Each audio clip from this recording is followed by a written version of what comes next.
As Emily Brown drove her rental car along the snow-dusted roads of suburban Boston, she tried to suppress the anxiety swelling in her chest. Outside the window, once familiar scenery gradually appeared, rows of maple trees, the red brick library, and the park she often visited as a child. Though everything remained unchanged, she felt as if the home she should return to no longer existed. It had been 3 years since her last visit. Though it was for her father Jonathan's third memorial service, Emily had her reasons for staying away so long. She'd used her busy job at the New York Museum as an excuse, but the truth was that since that day, she felt she no longer had anything she could call home. Stopping the car in front of her family house, Emily caught her breath. The stone-paved path to the entrance was completely redone, and the old rose bushes her father had tenderly nurtured were gone. In their place were geometrically arranged modern plantings in stainless steel planters. It looked like a different house entirely. "Emily. You've finally arrived." The door opened, and her mother Victoria appeared. Her perfectly styled hair and expensive-looking cashmere sweater were a far cry from her mother's former modest appearance as a teacher. "It's been a while," Emily exchanged an awkward hug with her mother. "Richard, Emily's here," her mother called into the house. Richard Sterling, her stepfather, emerged from the living room with the dignified bearing of a businessman and quickly approached, placing his hands on Emily's shoulders. "Hello, Emily. Finally we meet. Your mother has been worried about you." Emily didn't miss the hint of reproach lurking behind his words. His tone suggested she was a disappointing daughter. And Emily inwardly shuddered at the touch of his hands. "Work has been busy," she answered briefly as she stepped into the entrance hall. There, another shock awaited her. The once warm wooden interior had been completely renovated into a cold, modern design of marble and glass. Many of the family photos that had hung on the walls were gone, replaced by abstract art and photos that clearly featured only Richard and her mother. "Isn't the house lovely?" "It's Richard's taste," her mother said proudly. "Although the house was left by Jonathan, your father, we had to update it to match the times." At those words, Emily felt as if a hole had opened in her chest. The way her mother started to say her father's name, then corrected herself to "your father," gave Emily the sense that something had been irreparably broken. "Emily. You finally came." Her sister Natalie came rushing down the stairs. She appeared as perfectly put together as an Instagram post.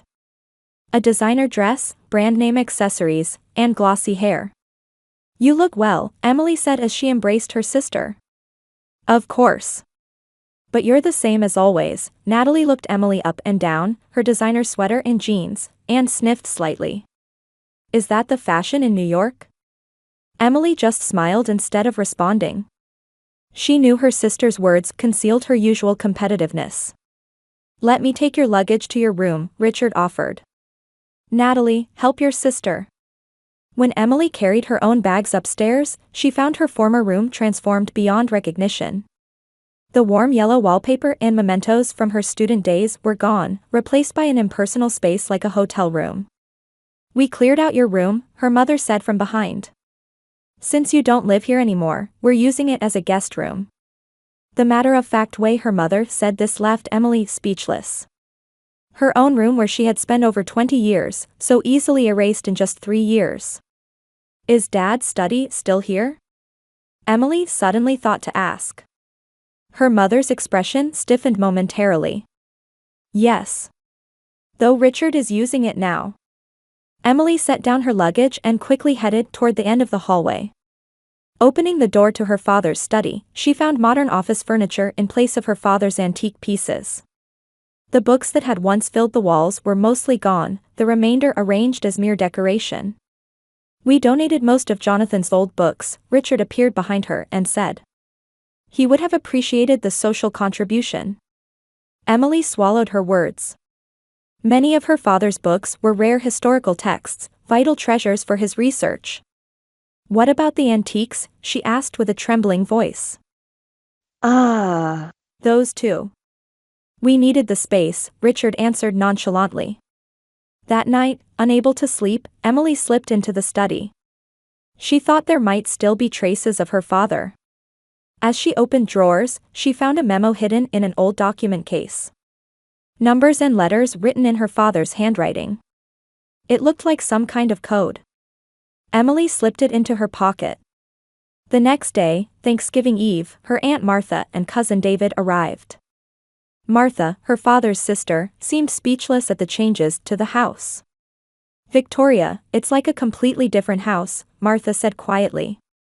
"Times move on, Martha," her mother smiled coldly. David drew Emily out to the garden. As a lawyer, he was usually calm and composed, but today he was visibly disturbed. "Emily, I want to ask you something. There are suspicious aspects to your father's estate distribution," he said in a low voice. "I've found evidence that some of your father's foundation funds have been diverted to Richard's real estate projects." Emily caught her breath. "That's possibly illegal. At the very least, contrary to your father's wishes," David continued with a serious expression. "He established the foundation to preserve historical buildings. If that money is being used to build new high-rise condos." Emily realized what had been happening during the 3 years she had kept her distance. And she had an intuitive feeling that something would happen at tomorrow's Thanksgiving dinner. "Is something happening tomorrow?" Emily asked. "Mother said Richard has an important announcement." David pressed his lips together. "I think it's the announcement of Richard's major project. The Old Mill District redevelopment plan." A coldness spread through Emily's chest. The Old Mill District was a place her father had spent his life working to preserve. "If Dad were alive, he would never allow it," she whispered. David patted Emily's shoulder lightly. "Isn't that why you came back? Because you sensed something?" Emily nodded. Her intuition had been correct. 3 years after her father's death, while she had stayed away, his legacy and ideals had been slowly eroded. Thanksgiving Day. Snow was falling quietly outside the window, while anxiety swirled inside Emily. She unconsciously stroked the pendant around her neck, a bronze replica of an ancient Greek coin, a keepsake from her father. "Don't you have something more formal to wear today?" Victoria, who had entered the living room, looked Emily up and down, scrutinizing her simple dress. "This is fine, Mother," Emily answered in a calm voice. "It's Dad's favorite color." Her mother's expression stiffened for a moment, then quickly recovered. "Jonathan is in the past. Today is Richard's important day." From the kitchen came the sounds of catering staff busily working. Emily realized her mother no longer cooked herself. It seemed the only dish her mother was preparing herself was the soup appetizer. "Did you make your special corn chowder?" Emily asked, and her mother smiled. "Yes, it's your favorite, isn't it? I made it especially for you." Despite feeling something off about her words, Emily nodded. It was unusual for her mother to do something for her. In the parlor, Richard was chatting with several men who appeared to be business partners. Their conversation paused briefly as they looked at Emily. "Ah, Emily. So this is the daughter I've heard about," one gray-haired man greeted her. "Richard tells me you work at a museum." "The Boston Museum of Fine Arts," Emily answered with a smile. Right, a small museum," Richard cut in. "I've been thinking of introducing you to an opportunity to work somewhere bigger." Emily just smiled without arguing. She sensed something behind his words. In the dining room, an elaborate table setting had been arranged, with silver cutlery and crystal glasses. What had once been a simple family Thanksgiving had become a spectacle. Aunt Martha and cousin David entered, exchanging glances with Emily. David quietly asked, "Found anything?" "I decoded Dad's memo. I placed a recording device under the seats," Emily whispered back. Natalie appeared in a flashy dress, chatting like a flower among Richard's business partners. Emily watched her sister's radiant figure, wondering how much she understood of the situation. "Everyone, it's time for dinner." Richard's voice echoed throughout the room, and the guests took their seats. Next to Emily sat David and Aunt Martha. Across from them sat her mother, Richard, and Natalie. "Let's start with a warm soup," her mother said, and maids brought in silver soup bowls. Looking at the soup placed before her, Emily faltered for a moment. It was noticeably lighter in color than the corn chowder served to everyone else. You have yours too. Be grateful. Her mother said quietly with a cold smile. That expression sent a chill down Emily's spine. Let's eat, Richard declared, and everyone picked up their spoons. While relatives chatted amicably, Emily stared at her soup. On the night her father died, her mother had also served a special soup. That memory came back vividly. Sis, you're making that critical face again, Natalie teased. You're always so grumpy, even though we have such a good life thanks to Richard. Emily silently smiled and secretly took out her smartphone to photograph the soup. Tonight is a special night, Richard said, raising his glass. After dinner, I have an important announcement for everyone. You might be particularly interested, Emily. Meeting his meaningful gaze, Emily responded without flinching. I'm looking forward to it. As the table conversation continued, Emily dipped her spoon in the soup and checked the smell. Something smelled different than usual.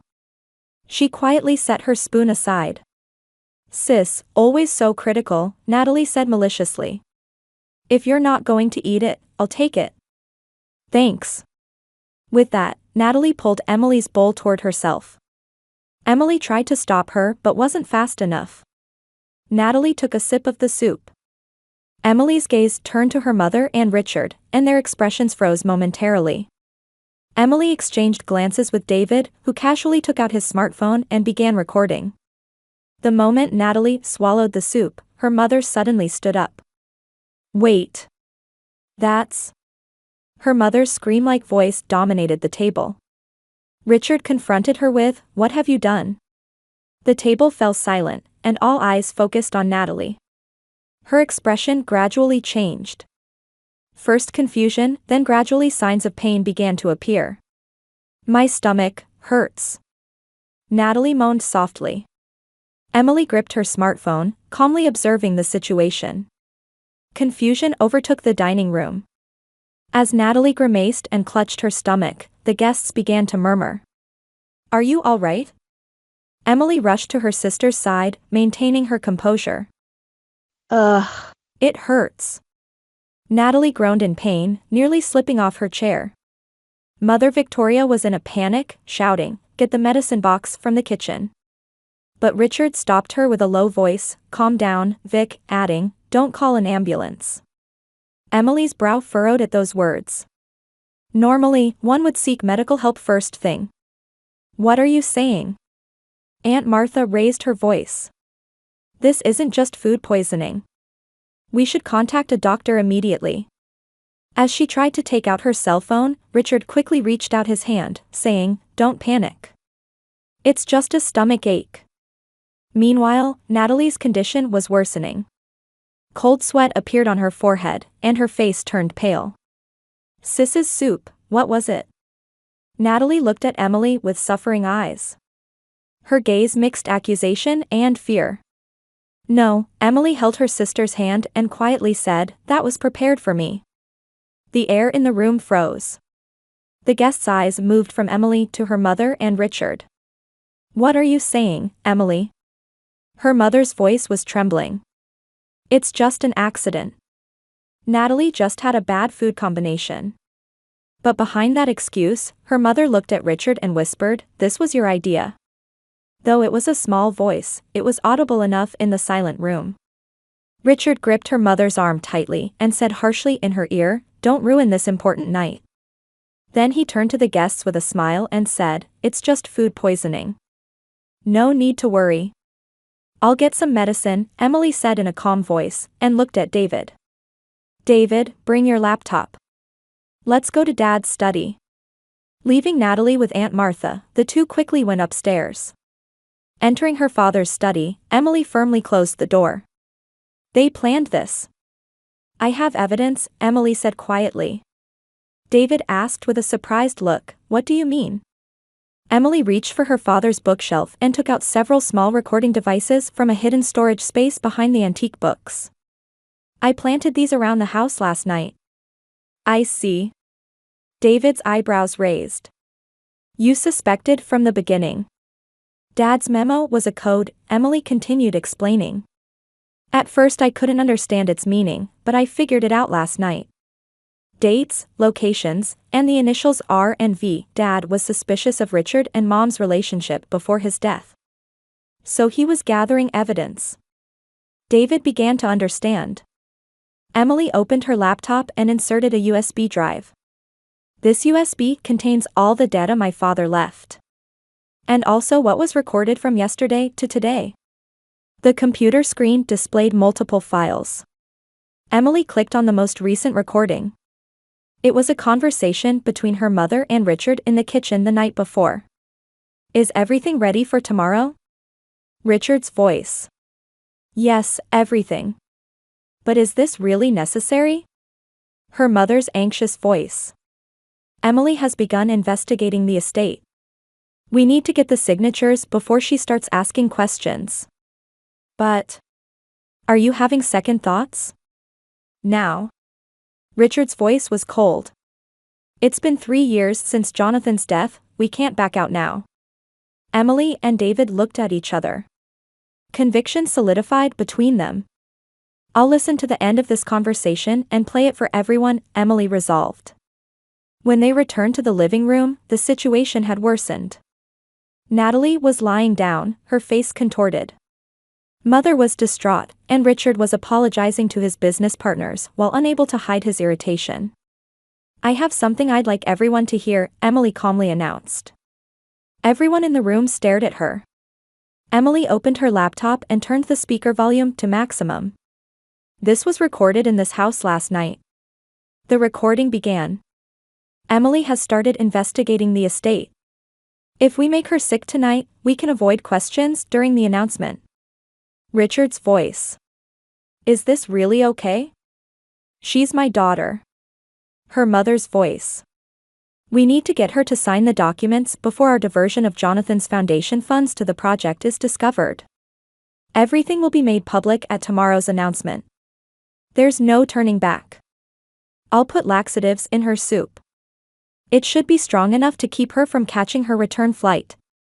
When the recording ended, the room was enveloped in a death-like silence. Richard's business partners exchanged glances, showing their discomfort. This is a fabricated edit, Richard raised his voice.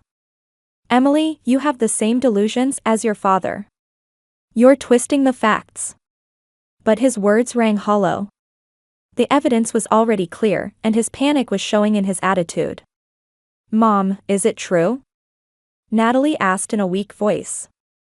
Did you use me? Mother was at a loss for words and began to cry. It was for you all, for our family.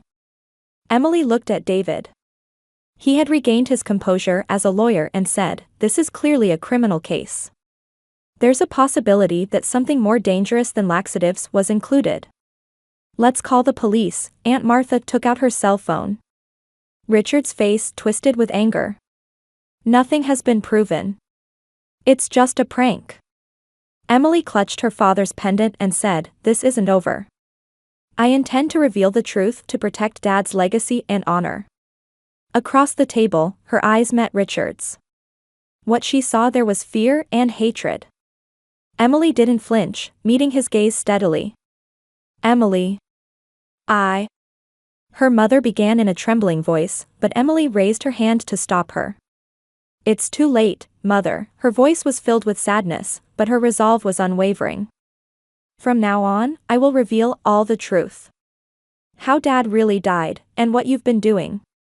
The room was enveloped in silence. Richard's business partners began to rise from their seats with disturbed expressions. Excuse us. Another time, one man said, and others followed. Discomfort and doubt were visible on their faces. Wait, Warren. This is all a misunderstanding. Richard hurriedly tried to stop them, but the man only returned a cold gaze. We weren't looking to invest in redevelopment in a historical preservation area. We don't want to be involved in anything with legal issues.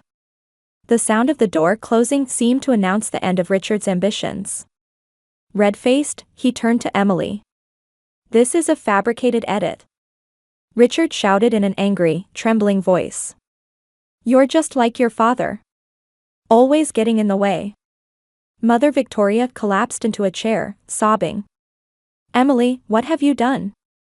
Are you trying to destroy our family? Even in her suffering, Natalie was beginning to understand the truth. Mom, is it true? Did you use me? To harm Emily? Mother was at a loss for words and covered her face with both hands. Richard said. She just followed my instructions, Richard suddenly said, as if regaining his composure. The responsibility is all mine. She's a weak woman. At those words, her mother's face lifted, showing an expression mixed with surprise and humiliation. That's not all, Emily said quietly, opening her father's laptop. Dad left something else. She selected a file and pressed play. Jonathan's voice filled the room. It was recorded on his final day. Today, Richard Sterling tried again to access my research materials. What he's after is evidence of the historical value of the Old Mill District. He and my wife Victoria. The recording suddenly cut off there. What's the rest of it? Richard challenged.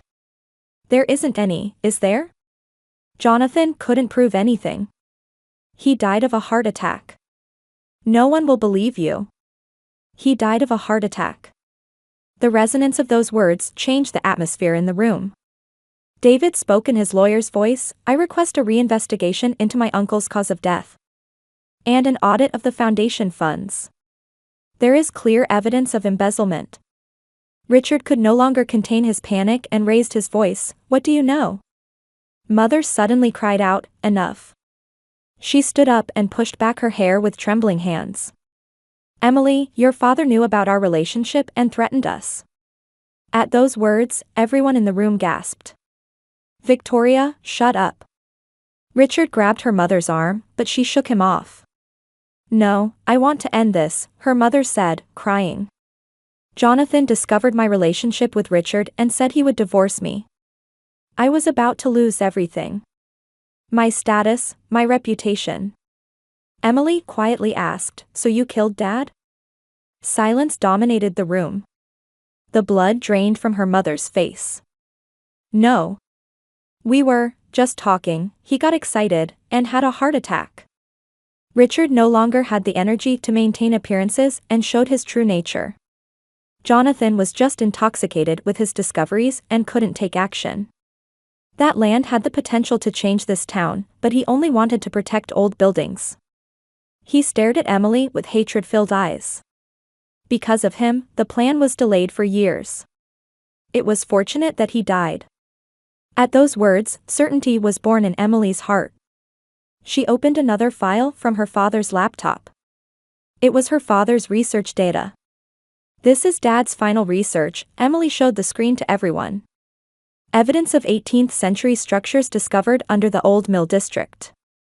With this discovery, that land would unconditionally be designated as a historical preservation area. Such things are. Richard's face turned pale. Dad's research was complete. He just died the day before he was going to announce it, Emily said calmly. You benefited from Dad's death and hid his research. And you manipulated Mom to divert the foundation's money to your own plans. Natalie finally stood up and shouted at her mother, you've been lying all this time? You were involved in Dad's death too? Nat, I. Her mother was at a loss for words. I'm calling the police, David had already taken out his phone. Suddenly, Richard shouted, don't come any closer, and picked up a knife from the table. The air in the room froze with tension. Richard, stop, her mother screamed. Emily, unflinching, looked into his eyes. It's over. Dad's death, your plans, everything will be revealed. I have nothing to lose, Richard said in a low voice. At that moment, sirens sounded in front of the house. Someone had called the police. The knife fell from Richard's hand, and he collapsed into a chair. Emily. Her mother called out in a trembling voice. I didn't mean to hurt you. I was manipulated by Richard. Emily calmly replied, it's too late. She closed her father's laptop and clutched her father's pendant. I will protect Dad's honor. And the buildings he tried to protect with his life. As the sounds of police officers entering the house could be heard, Emily gazed at the continuing snow outside the window. Thanksgiving night had put an end to the family's long-kept secrets. It took 3 years for the truth to come to light. In her chest, sadness and a sense of release spread simultaneously. This was an end, but also a new beginning. Late autumn, 1 year later. Emily stood in front of an old brick building in the Old Mill District. A new copper plaque reading, Jonathan Brown Historical Preservation Foundation, shone on the front of the building. Your father would have been delighted to see this. Turning around, she saw Aunt Martha approaching with a smile. Emily nodded, clutching her father's pendant. Today is finally the opening ceremony, Emily said quietly. In her mind, the turbulence of the past year flashed like a slideshow. Richard had been indicted for fraud, embezzlement, and conspiracy charges, and was still on trial. His business empire had collapsed, and the land slated for development had been designated as a historical preservation area based on her father's research findings. Mother Victoria, though an accomplice, had her sentence reduced for being under Richard's influence and cooperating with the investigation. She was now serving her days of atonement through community service. Since that night, the relationship between Emily and her mother remained broken, but at least they spoke on the phone once a month. Ready? David appeared with a document case in hand. The mayor has already arrived. Emily took a deep breath and answered, let's go. In the foundation hall, local people and those involved in historical preservation had gathered. When Emily took the podium, quiet applause arose. Thank you all for gathering here today, she began in a calm voice. I am truly happy that this foundation can officially begin its activities, continuing the wishes of my father, Jonathan Brown. Among the audience, Emily found a familiar face. It was her sister Natalie. She was no longer in her former flashy appearance, but in a simple, elegant outfit, smiling modestly. After that incident, Natalie had left Richard's company and disappeared for a while. She had contacted Emily again 6 months ago. Now she was helping with the public relations of historical preservation activities, utilizing her social media skills. The rift between the sisters hadn't completely disappeared, but at least they could cooperate for a common purpose. After the speech, Emily walked over to Natalie. Thank you for coming, Emily said. How could I not? Natalie replied, seeming a bit embarrassed. It's the day Dad's dream comes true. Side by side, they gazed at the restored exhibit of their father's study. His research materials and beloved antiques were carefully arranged there. Have you heard from Mom? Natalie quietly asked. Emily nodded. She says she can't come for Thanksgiving. She doesn't seem ready yet. I guess that can't be helped, Natalie sighed. But at least she's still making amends. That alone. In Natalie's expression as she trailed off, Emily sensed a maturity she had never seen before. That incident had changed her sister significantly too. After the ceremony, Emily remained alone at the restored exhibit of her father's study. As she gazed at her father's possessions neatly arranged in glass cases, David approached with an envelope. I found this, he said. It seems to be your uncle's last letter.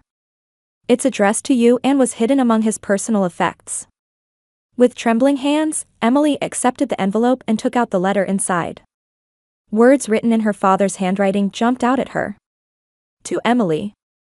If anything happens, I think you'll be reading this letter. I know my research is in danger. But the truth will always come to light. I believe in you. You can protect this town's history. I love you. Tears streamed down Emily's cheeks. Her father's words warmly resonated in her heart.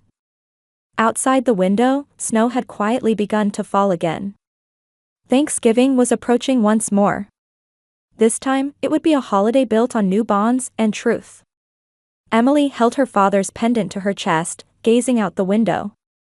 A family story of hurt, loss, and regeneration. She felt that this was not an end, but the beginning of a new chapter.